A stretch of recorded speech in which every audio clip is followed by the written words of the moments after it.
हरियाणा में भारतीय जनता पार्टी ने पहली बार 2014 में जो सरकार बनाई थी, लोग हमको कहते थे कि ये नया आदमी है मुख्यमंत्री, इसको कोई अनुभव नहीं है।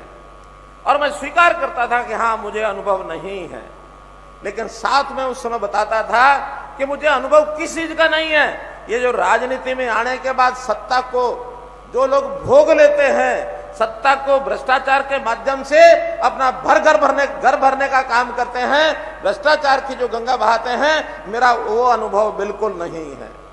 अगर मेरा अनुभव है तो पिछले 40 साल का, उस समय 40 साल, आज मैं 47 साल कह सकता हूं कि मेरा अनुभव समाज की सेवा का है।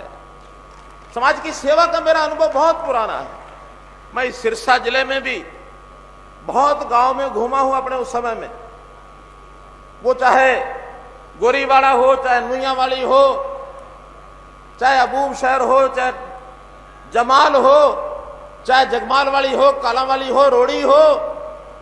इस जिले के सैकड़ों गांव आज भी मुझे टिप्स पर याद है। और वहां जाकर के हम लोगों ने समाज में अच्छाई कैसे फैलाई जाए, अच्छा काम करने के लिए एक अच्छा नागरिक कैसे बना जाए, इसकी बहुत बड़ी संख्या हमने यहाँ लोगों को अपनाई थी। आज मेज पर बैठे, यहाँ मंच पर बैठे हुए कम से कम 50% लोग ऐसे हैं जो मेरे उस समय के 1990 के साथी हैं। 1990 के आज 32 साल पुराने मेरे साथी हैं।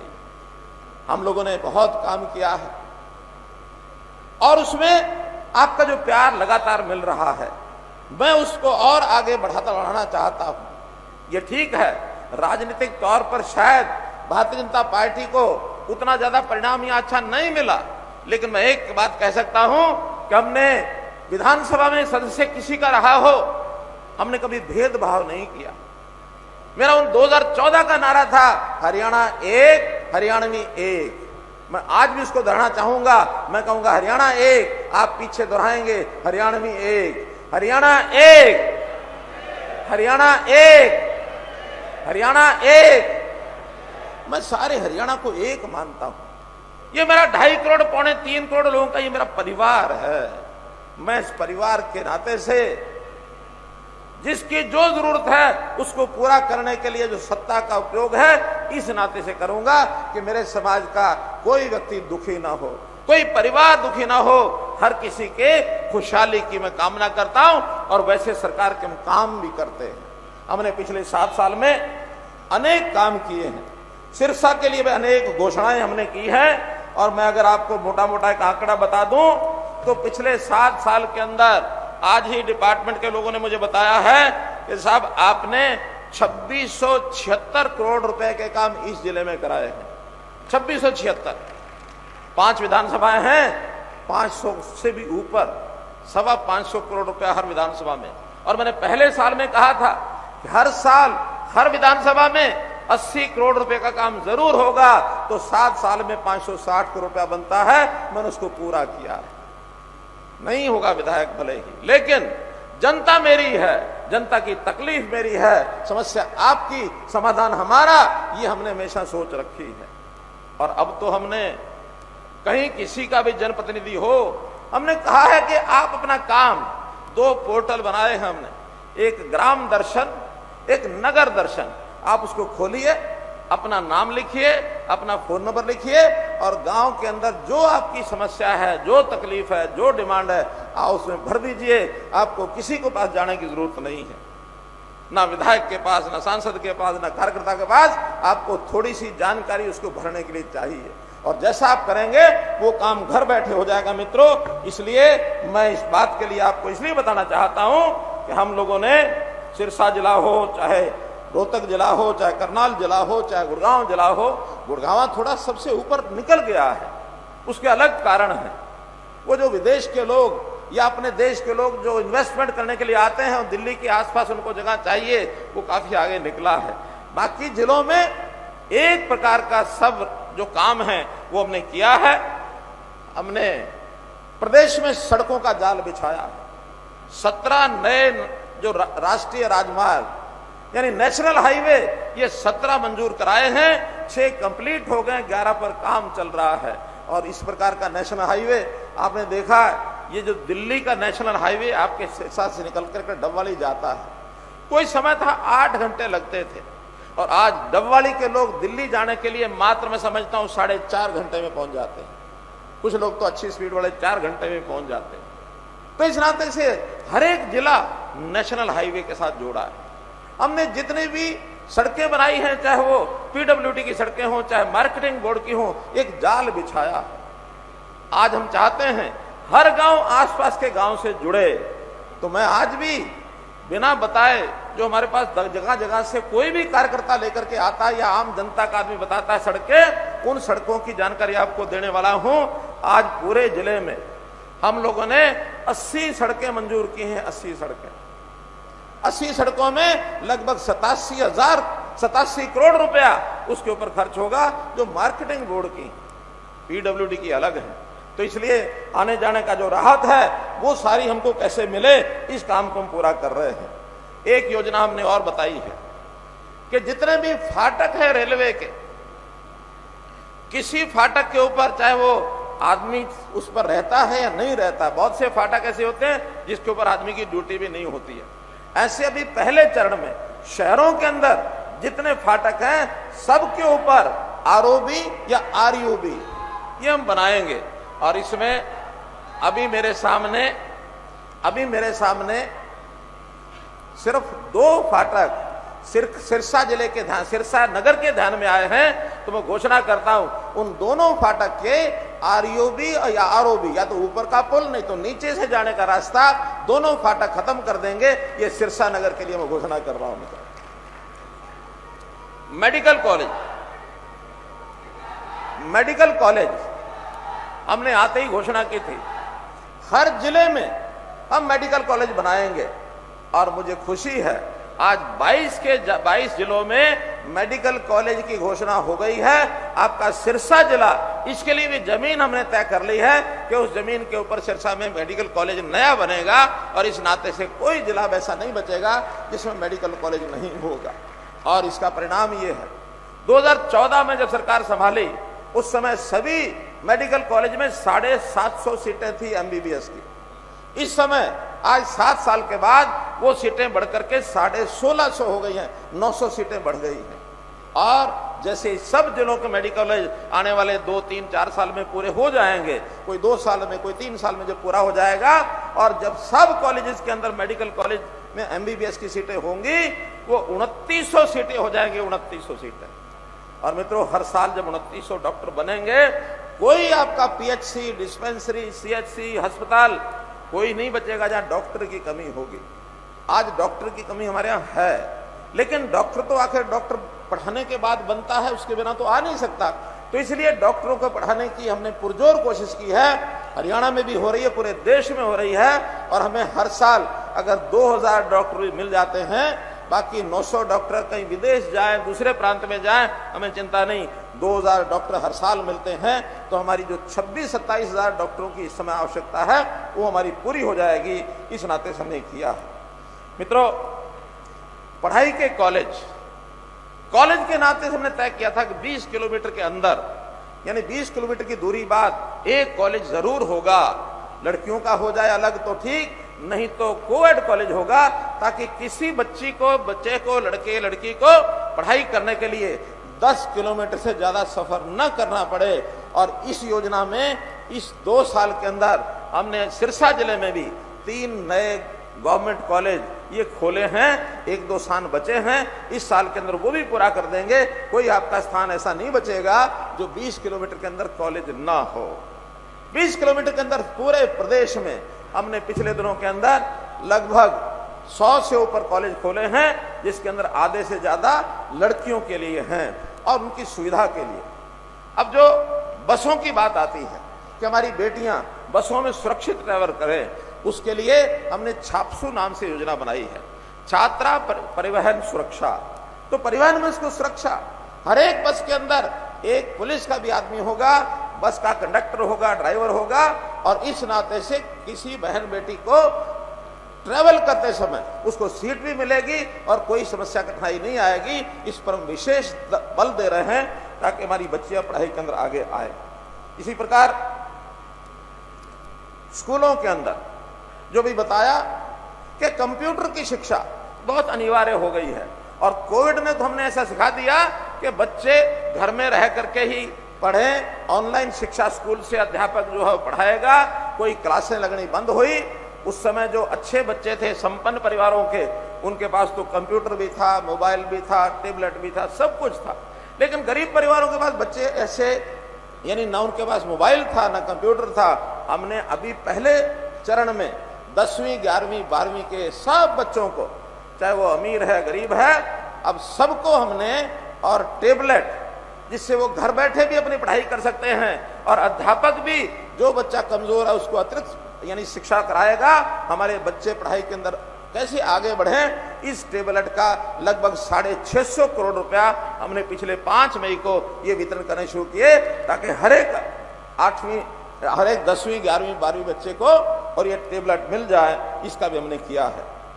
शिक्षा को सुधारने के लिए हमारे सरकारी स्कूलों में शिक्षा की कमी थोड़ी बताई जाती रही है, लेकिन लगातार हम लोगों ने शिक्षा में सुधार किया है। और अभी मेरे पास कल ही समाचार आया है, नीति आयोग ने शिक्षा के क्षेत्र में हरियाणा में जिस प्रकार से प्रगति हुई है, प्रगति दर को प्रथम श्रेणी पर रखा है कि हरियाणा आगे बढ़ने वाला पहले श्रेणी में प्रदेश आता, जब शिक्षा में हमने सुधार किया है। हमने सामान्य स्कूलों के अलावा संस्कृति मॉडल स्कूल ये बनाए हैं, ताकि वहां अध्यापक भी एक अलग कैडर उनका होगा और वहां पढ़ाई की व्यवस्था भी अलग होगी। उसके लिए 500 स्कूल नए, जो जिसको संस्कृति मॉडल स्कूल रहेंगे, और वो सीबीएसई से एफिलेट होंगे, इंग्लिश मीडियम होंगे, ऐसे सरकारी स्कूलों की, और इनकी डिमांड बहुत बढ़ गई है। हमारे लगभग 2 लाख बच्चे ये उन स्कूलों में बढ़ गए इसके कारण से। मित्रों, रोजगार की बात कही गई, उद्योगों की बात कही गई। हर ब्लॉक में उद्योगों का एक क्लस्टर ये हम बनाने वाले हैं। पद्मा स्कीम हमने बनाई है, और प्रदेश में लगभग 150 क्लस्टर ऐसे बनेंगे जहां छोटी पूंजी लगाकर और कोई ना कोई उद्योग वो कर सकते हैं। आपके यहाँ भी 6 ब्लॉक हैं, 6 के 6 ब्लॉक में और 50 से 100 एकड़ जमीन के अंदर एक क्लस्टर बनाया जाएगा, जो इस इलाके की जिनस को, यहाँ की फसल को जिसका उपयोग कर सके। वो कीनू का उपयोग कर सकता है, वो गावा का अमरूद का उपयोग कर सकता है, वो सरसों इसका भी तेल निकालने की घानी लग सकती है, वो कपास इसका उपयोग कर सकते हैं। कितने तरह की ऐसी चीजें जिसकी डिमांड की जा रही है कि कपास के लिए हम कोई ऐसी फैक्ट्री लगाएं, मिल लगाएं। अभी इस प्रकार के कारखाने सब अपने अपने इलाके में लगाए जाएंगे। एक जमीन हमको बताई गई है कि यहाँ लगभग 125 एकड़ जमीन यहाँ है। उस जमीन का उपयोग 2 ही प्रकार से हम संभव करेंगे, या तो खेलों के लिए करेंगे, और या फिर वहां किसी प्रकार का कोई इंडस्ट्री का कोई महकमा आए, ताकि इंडस्ट्री के प्रकार से उस जमीन का उपयोग कर सके। हजारों लोगों को रोजगार उस सेंटर में मिलेगा। बनवाला, कौन सा गांव? बनवाला गांव की 125 एकड़ जमीन हमको बताई है, तो उस जमीन के ऊपर हम जरूर कुछ ना कुछ इस प्रकार का काम करेंगे। मित्रों, विषय बताने के बहुत हैं, लेकिन एक चिंता की बात जो हमारे सांसद महोदया सुनीता दुग्गल जी ने उठाई है, और वो क्या है कि ये जिला नशे से बुरी तरह प्रभावित है, बहुत बुरी तरह प्रभावित है। दुख होता है, कष्ट होता है, आंकड़े भी भयंकर हैं। यानी अगर सिरसा जिले की मैं इस 2022 की बात करता हूं, तो इस 2022 में 24 मौतें हो गई हैं, और उसमें भी 24 में से 23 ऐसी हैं जो 30 साल से कम उम्र के बच्चों की हुई हैं, जो 30 साल से कम हुई है। केवल एक ऐसा है जिसमें 55 साल की आयु है। 30 साल से नीचे की आयु का नौजवान ये हमारा नशे की लत में पड़ता जा रहा है। पास लगता फतेहाबाद जिला, इसमें भी इसी दौरान 16 मौतें हुई हैं, और ये सब 16 के 16 18 और 30 साल के बीच की उम्र के हैं।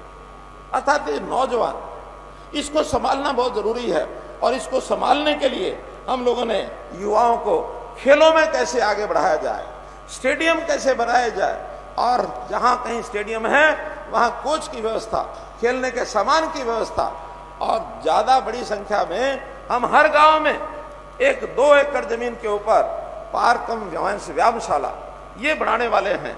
पूरे जिले में शहरी क्षेत्रों को छोड़कर, शहरों में खास करके क्योंकि चुनाव आचार संहिता लगी हुई है, इसलिए 3 शहरों को मैं छोड़ करके जो घोषणाएं करूंगा 3 शहरों को छोड़ के करूंगा, जिसके अंदर रानियां हैं, जिसमें एलनाबाद है और डबवाड़ी है। इन 3 शहरों में चूंकि चुनाव चल रहे हैं, इसलिए मेरी सब घोषणाओं को उन 3 जिलों को अलग हट करके देखा जाए तो हमने तय किया है कि कम से कम 50 गांव में ये जो 2 एकड़ का पार्क एवं व्यायामशाला, जहां कोई ना कोई एक योगा शिक्षक भी रहेगा, बच्चों को परंपरागत खेल खिलाए, कबड्डी कराए, वॉलीबॉल कराए, हॉकी कराए, ऐसे खेलों के माध्यम से उनकी रुचि वहां बनाएंगे। और इन सब जगह पर या इसके अलावा भी जहां हमको इंडोर कुछ ना कुछ मिल जाएगा, वहां जिम खोलने की व्यवस्था करेंगे। फिर वो 50 गांव हो, 60 हो, 70 हो, 100 हो, सब जगह 5 लाख से लेकर 10 लाख रुपए तक का जिम की व्यवस्था इन बच्चों को लिए करेंगे, ताकि उसके अंदर उनका मन लग जाए, खेल में आगे बढ़ें। खेल में आगे बढ़ेंगे, रोजगार में आगे बढ़ेंगे तो कम से कम इस नशे की लत से वो छूटेंगे। ऐसी एक लंबी प्लान हमने बनाई है। हमने नर्सरियां, खेलों की नर्सरियां, इसका भी लगभग 1000 नर्सरी हरियाणा में बनने वाली है। इसमें भी 50 नर्सरी इस जिले के हिस्से में आती हैं।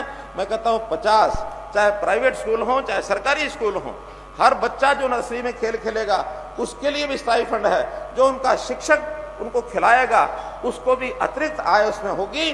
तो इसलिए इस नर्सरी को भी सरकारी या प्राइवेट स्कूल अपने पास ले सकते हैं। हिस्से में 50 हैं, लेकिन अगर ज्यादा भी डिमांड हिसार यानी सिरसा, फतेहाबाद और जो हमारे बॉर्डर के जिले हैं, चाहे उसमें कैथल है, चाहे उसके अंदर जींद है अथवा अंबाला है, इन सब जिलों से ज्यादा डिमांड आएगी तो भी हम यहाँ नर्सरी सबसे ज्यादा देंगे कि आप बच्चों को ही खेलों के अंदर लगन लगाएं, ताकि वो बच्चे खेल खिलाड़ी बन करके आगे प्रदेश का, देश का, परिवार का नाम रोशन करें और अपनी आदतें ठीक करें। अभी 4 जून से एक खेलो इंडिया कार्यक्रम सारे देश का है। वो 15 साल से 19 साल तक के बच्चे उसके अंदर कंपटीशन के लिए आएंगे। 8500 बच्चे पंचकुला के अंदर आएंगे। राष्ट्रीय स्तर का कार्यक्रम है। तो हम अपने बच्चों को, जो माता पिता यहाँ बैठे हैं, बच्चों को खेल के लिए प्रोत्साहित करो, व्यायाम के लिए करो, योग के लिए करो, और जो बड़ी आयु के हो गए उनको रोजगार के लिए बहुत योजनाएं हम दे रहे हैं। उन योजनाओं में आगे लेकर के आए। इस नाते से हमने एक मुख्यमंत्री अंत्योदय परिवार उत्थान योजना ये बनाई है। परिवार पहचान पत्र के माध्यम से जिन परिवारों की आय 1 लाख से कम है, ऐसे परिवार के एक नौजवान को काम देने की योजना हमने बनाई है। उसकी पहले ट्रेनिंग कराएंगे, सिखलाई कराएंगे, उसको जो काम करना है उसके लिए उसको लोन लेके देंगे, सरकार की सब्सिडी देंगे, सरकार से ग्रांट देंगे, ताकि उसकी आय डबल कैसे हो सके, 1 लाख से 2 लाख रुपए साल कैसे वो कमा सकता है। ऐसे परिवारों को हमने चुन करके, लगभग 7 लाख परिवार हैं, ये हमारी परिवार पहचान पत्र में सबकी एक प्रकार से उनकी हमने सर्वे करा लिया है, और सर्वे में उन परिवारों की पहचान हो गई है। उस परिवार में जो लोग काम नहीं करते, करना जानते नहीं, उनको करना भी सिखाएंगे, उनका मन भी बनाएंगे। कभी कभी योग्य उतना नहीं होता युवक, लेकिन एक बात दिमाग में ठान लेता है कि मुझे सरकारी नौकरी करनी है। मित्रों, सबको समझाओ, सरकारी नौकरी योग्यता पर मिलेगी, और आपके जिले में मिल भी रही है बहुत, ऐसा नहीं कि नहीं मिल रही है। लेकिन फिर भी जो बच्चे सरकारी नौकरी प्राप्त नहीं कर सकते, पहले से ही समझाएं कि आप अपना कोई काम करो, अपना काम करके आय बढ़ाओ। इसलिए सरकारी नौकरी में केवल वही आगे बढ़े जो पढ़ाई में होशियार हैं, बाकी सब अपने काम में लगे, ताकि परिवार का पालन पोषण ठीक से हम कर सकें। मित्रों, इसी प्रकार जो परिवार पहचान पत्र की मैंने बात बताई है, इसमें बहुत सी ऐसी चीजें हैं जो आपको घर बैठे मिलेंगी। यानी आपकी आय अगर 1,80,000 से नीचे है और उसमें किसी का पीला कार्ड नहीं बना बीपीएल का, तो घर बैठे पीला कार्ड मिलेगा। आपकी जानकारी के लिए पिछले 2 महीने में सिरसा जिले में 42,000 नए राशन कार्ड, पीले राशन कार्ड बने हैं। 42,000। आपको जिन जिन को यह जानकारी है, चाहे अपना बना हो चाहे किसी पड़ोसी का बना हो, इन 2 महीने में नया राशन कार्ड बीपीएल का पीला कार्ड बना है, ऐसे जरा जो जानकारी है हाथ खड़े कर दो एक बार। इतने सारे लोग हाथ खड़ा करें, महिलाएं भी करें, बाकी भी। इसका मतलब 42,000 हमने नए कार्ड बनाए हैं, और अभी 2 ही जिलों में बनाए हैं, सिरसा और कुरुक्षेत्र। बाकी जिलों में अगले महीने से बनने शुरू होंगे, और जब सब जिलों में बनेंगे लगभग 8 लाख ये जो नए कार्ड बीपीएल के, बीपीएल कार्ड बनाना बहुत मुश्किल होता है, लोग चक्कर काटते रहते हैं, लेकिन घर बैठे कार्ड मिलेगा, किसी को कहीं जाना नहीं पड़ेगा। जो बुजुर्ग हैं 60 साल की उम्र का होते ही 1 महीना पहले सरकारी अधिकारी उसके घर जाएगा, और घर जाकर के उसकी यानी उसको 2,500 रुपए की जो पेंशन है उसका एक साइन करा के लाएगा, उसके खाते में पेंशन जानी शुरू हो जाएगी। अब किसी को चक्कर नहीं काटना है, घर में चीज जाएगी। हमने ऐसी योजनाएं शुरू की हैं कि अब किसी गरीब को चक्कर काटने के बजाय जो उसकी जरूरत है उसको घर बैठे दी जाए। एक कहावत होती है ना, क्या कि प्यासा कुएं के पास जाएगा, ये कहावत है, जिसको प्यास लगी वो कुएं के पास जाएगा। मित्रों, हमने वो कहावत बदल दी है, हमने बदल दी है कि अब प्यासा कुएं के पास नहीं जाएगा, कुआं प्यासे के घर में जाएगा, उसकी मदद करके आएगा, उसकी प्यास बुझाएगा। कुआं यानी सरकार के हाथ में। अब गरीब परिवार के घर जाएंगे और उसके घर जाकर के उसकी योजना बनाएंगे। मित्रों, हमने 75% का आरक्षण प्राइवेट नौकरियों में ये भी तय किया है और उसका परिणाम भी अब धीरे धीरे जो नई इंडस्ट्री आ रही है उसमें होना शुरू हो गया है। नई एजुकेशन पॉलिसी, जो हमारी नेशनल एजुकेशन पॉलिसी जिसको कहते हैं, उसको लागू करने के लिए प्रधानमंत्री जी ने उसका टारगेट 2030 सारे देश में रखा है। हमने कहा 2030 नहीं, हम अपने यहाँ नेशनल एजुकेशन पॉलिसी 2025 तक लागू कर देंगे, इसके आगे नहीं जाने देंगे। इसलिए हमने इस सिस्टम को आगे बढ़ाया है। एक बात जो ध्यान करानी है मुझे कि भ्रष्टाचार पर हम प्रहार कर रहे हैं। शोर ये मचता है कि सरकार आने के बाद भ्रष्टाचार बढ़ गया है। आप लोग सब समझदार हैं, भ्रष्टाचार सदियों से चल रहा है या वर्षों से चल रहा है, लेकिन इस भ्रष्टाचार को पकड़ने की हिम्मत किसी ने नहीं की। हमने तो चाहे हमारे समय में भ्रष्टाचार हो और चाहे पहले का किया हुआ भ्रष्टाचार है, हम किसी को छोड़ेंगे नहीं।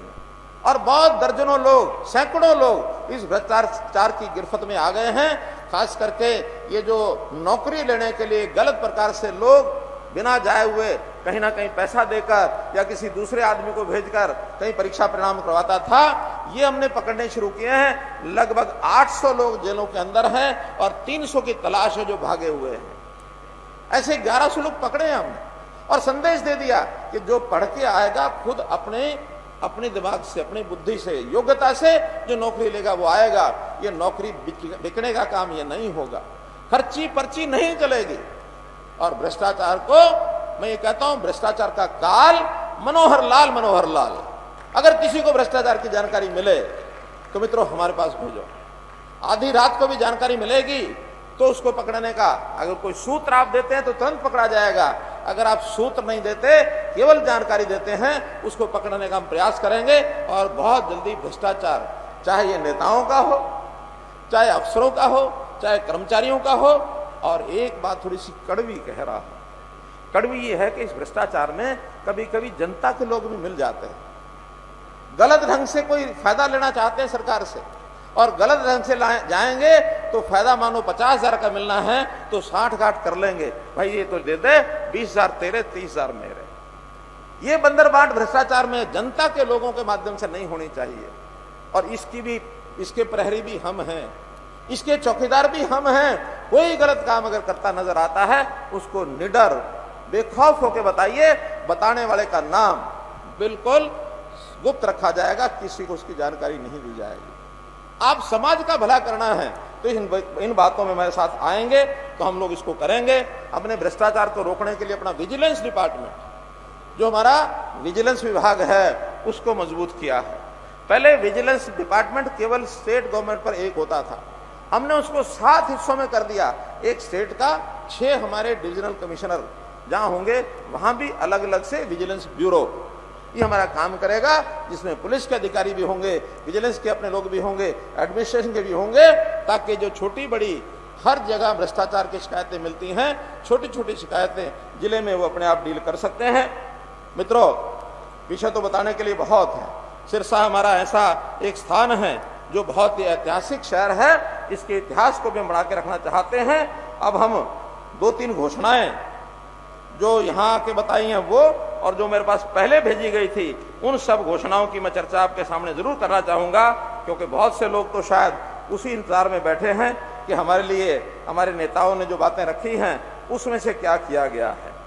पहली तो बात, ओटू झील के किनारे या उसके 10-20 किलोमीटर आसपास जो किसान हैं, मुझे पता है कि ओटू की मिट्टी वो उनके लिए सोना है, खाद भी है, मिट्टी भी है।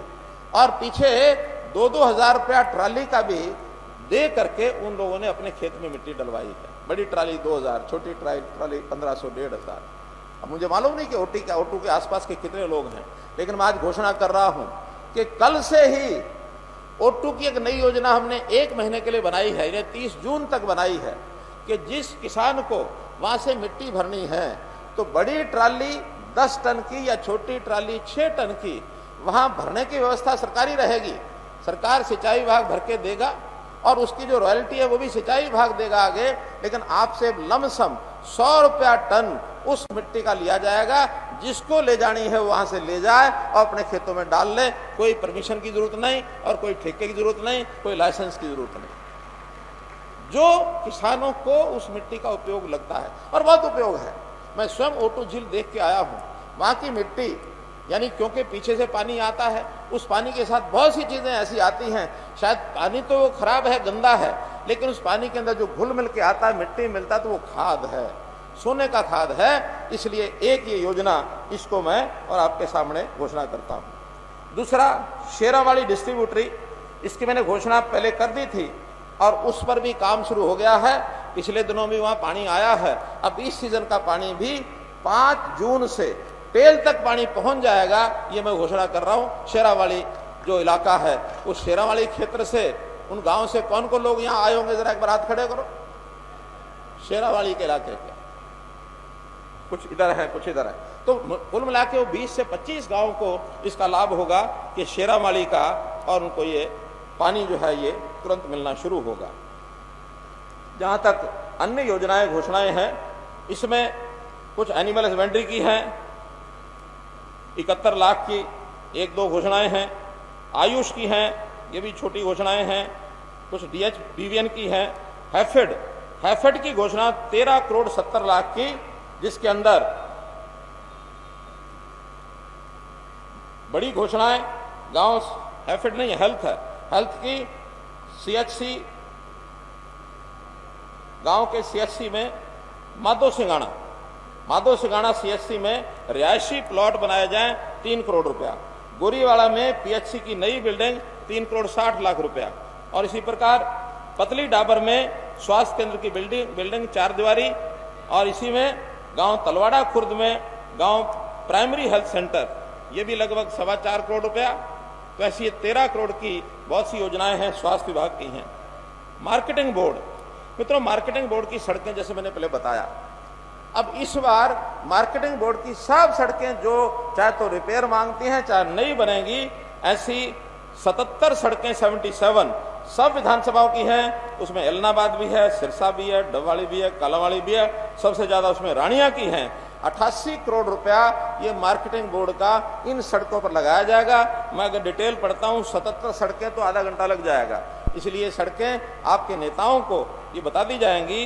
बड़ी बड़ी सड़कें जैसे इसमें है, ओड्डा गांव की सड़क नहीं है, नई अनाज मंडी खेल का शेड, मुझे लगता है यही ओड्डा मंडी, इसके लिए नए शेड की और निर्माण करने के लिए 3 करोड़ रुपया ये हमने मंजूर किया है उसमें।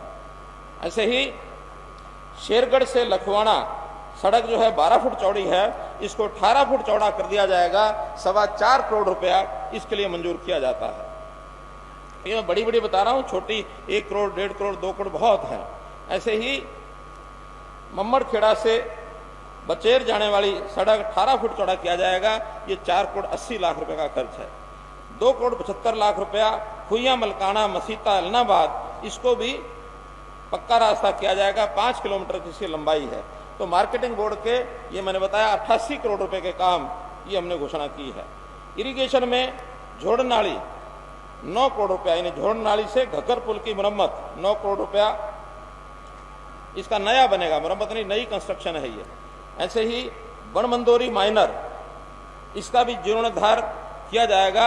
ये 15-20 गांवों को हजारों एकड़ की जमीन का पानी मिलता है, 9.5 करोड़ रुपया इसका मंजूर किया जाता है। रीमॉडलिंग ऑफ सदेवा डिस्ट्रीब्यूटरी, इसको भी 14.5 करोड़ रुपया इसका भी मंजूर किया जाता है। रीमॉडलिंग गुड़ा डिस्ट्रीब्यूटरी, इसका भी 11 करोड़ 78 लाख रुपया मंजूर किया जाता है। खारी सुरेरा से मल्ले का माइनर, इसकी रिमॉडलिंग 8.5 करोड़ रुपया। मैं बड़े बड़े काम बता रहा हूं मित्रों। 5.5 करोड़ रुपया रीमॉडलिंग ऑफ जंडवाला डिस्ट्रीब्यूटरी। ऐसे ही 6 crore 21 lakh remodelling of Tejakheda distributary, 9 crore 41 lakh remodelling of Chautala distributary. तो ये 88 करोड़ रुपए की इरिगेशन की ये नई जो घोषणाएं हैं ये मैं कर रहा हूँ। कुछ स्कूल हैं जिनको अपग्रेड करने की बात है, जिसकी 4 दीवारी है, पार्क है, फर्श है, ऐसे भी लगभग 12-13 डिमांड ये भी पूरी की जाती है। एक 34 करोड़ रुपया सिरसा में जो वाटर ड्रेनेज सिस्टम ये बनाया जा रहा है शहर की बरसाती पानी की निकासी के लिए, इसके लिए 34 करोड़ रुपया ये मंजूर किया जाता है। इसी प्रकार स्पोर्ट्स के लिए जैसा मैंने बताया है, पहले 50 गांव तो बता दिए हैं। इसके अलावा मम्मन खेड़ा में खेल स्टेडियम 2 करोड़ रुपया इसके लिए मंजूर करते हैं, और खेल सर के यानी खेल स्टेडियम का निर्माण माधो सिंगाना लेवल वाली 2 करोड़ रुपया इसके लिए भी मंजूर किया जाता है। ऐसा कुछ नगरों की और ग्राम पंचायत की ऐसी कुछ योजनाएं हैं। उन योजनाओं को बहुत छोटे छोटे काम हैं, गली के, नाली के, सड़क के, तो उन सब कामों को मिला करके हमने इस साल जो बजट उनको दिया है वो सब काम उसी विभाग से होंगे। तो उसके अंदर नगरीय क्षेत्र का 61 करोड़ रुपया सिर्फ ये 2 नगरों का है, यानी सिरसा और कालांवाड़ी, क्योंकि यहाँ 2 जगह चुनाव नहीं है। 3 जगह जब चुनाव है उसकी घोषणा भी नहीं की जा सकती। इसी प्रकार ग्रामीण जिले में 7 ब्लॉक हैं, इसके लिए 226 करोड़ रुपया ये उन गांव के लिए मंजूर किया जाता है, ताकि वो अपने गांव के पंचायतें जब अब नहीं आएंगी या नहीं भी आएंगी उससे पहले बीडीपीओज उन गांव के सब काम करा सकें। तो इसी प्रकार से ये 575 करोड़ रुपए की कुल योजनाओं का, और ये मैंने जो है आपके सामने ये रखा है विचार, और इस नाते से जितनी मांगे दी गई हैं, जो इसमें फिजिबल थी वो सब हमने कर दी हैं। जो अभी ताज़ा दी हैं, आज दी हैं, वो डिपार्टमेंट को दे करके फिजिबिलिटी उसकी करा करके जो होने वाली हैं, कोई डिमांड बकाया नहीं छोड़ी जाएगी, सब काम पूरे कराए जाएंगे। मित्रों, पैसा कितना ही लग जाए, चाहे वो पिछला हमारा 2650 करोड़ लगा, चाहे आज 575 करोड़ लगा, अगर इतनी डिमांड और भी आएंगी, हमारे पास पैसे की कमी नहीं है। लोग कहते हैं पैसा कहाँ से लाते हैं, मैं कहता हूँ पैसा भ्रष्टाचार में रोकने में जो पैसा बच जाता है वही इतना अपने आप में है कि हर गांव की, हर शहर की और हर खेत की, किसान की, लेबर की, शिक्षा की, स्वास्थ्य की, सब योजनाएं पूरी की जा सकती हैं। इसलिए आप जितनी योजनाएं देंगे उन सब के लिए हम काम करेंगे। जहां तक नशाबंदी की बात है, मैंने बताया कि नशाबंदी को बंद करना ये हमारी एक प्राथमिकता है। ये जिला बुरी तरह प्रभावित है, और इस जिले में नशाबंदी के लिए यानी नशे को कम करने के लिए जो आदी हो गए हैं उनके लिए भी डी एडिक्शन सेंटर ये हम ज़्यादा खोलेंगे। उनको रोजगार के लिए उनको ठीक काम मिले, इसके लिए भी जितने भी काम हमको करने पड़ेंगे हम सब करेंगे। हरियाणा पुलिस की तरफ से जो हमारा नारकोटिक्स एक ब्यूरो बनाया हमने, तो जो नारकोटिक्स ब्यूरो है उसकी भी कई कामों की योजना है। जन जागरूकता अभियान करेंगे, और कई तरह की कमेटियां, गांव के मिशन टीम, क्लस्टर की मिशन टीम, उपखंड की मिशन टीम, जिला मिशन टीम, राज्य मिशन टीम, इसके माध्यम से और ये सब काम किया जाएगा। गांव के अंदर रहने वाले जितने भी प्रमुख लोग हैं, सरपंच है, ग्राम सचिव, पटवारी, सेवानिवृत्त सेनाकर्मी, स्कूल अध्यापक, बीट प्रभारी, नंबरदार, महिला सदस्य, इन सब को जोड़ करके एक जागरूकता का काम किया जाएगा, ताकि इस जिले में बहुत जल्दी ये नशे का जो प्रकोप है इसको हम खत्म कर सकें। आज मित्रों, आप लोगों ने बहुत ही तन्मयता से मेरी सारी बात सुनी है, और इन सब बातों को स्वीकार कर देश के, समाज के, प्रदेश के, गांव के, घर के निर्माण में आप लोग अपना योगदान करिए। सबका साथ, सबका विकास। बहुत बहुत धन्यवाद, बहुत बहुत आभार।